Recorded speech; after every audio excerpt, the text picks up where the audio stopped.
बीडच्या नगरपालिकेच्या कर्मचाऱ्यांनी आजी भाजीपाला विकायला बसलेली पाहिली आणि ते सर्व भाजीपाला कचऱ्याच्या गाडीमध्ये टाकला गेला।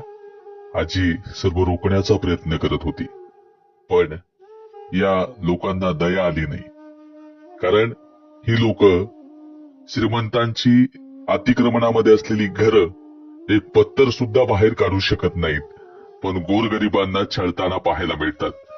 हे कर्मचारी म्हणजे घर लोकांची अतिक्रमणामध्ये आहेत, त्यातलं एक वीट सुद्धा काढून दाखवा म्हणा, हिम्मत असेल तर। पण काय, गोरगरीब महिलेला इथे छळताना ही लोक पाहायला मिळतात।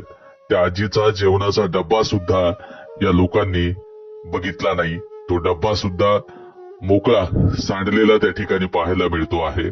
आजी ती म्हणते राहू द्या हो, तेवढं राहिलंय, पण तेवढं तिच्या आजीचं दया या लोकांना येत नाहीये। अत्यंत निंदनीय घटना ही बीड नगर परिषदेच्या माध्यमातून घडलेली आहे आणि एक रुपया जोडत या आजीने कष्ट करून भाजीपाला विक्रीसाठी आणलेला भाजीपाला बीडच्या नगरपालिकेनं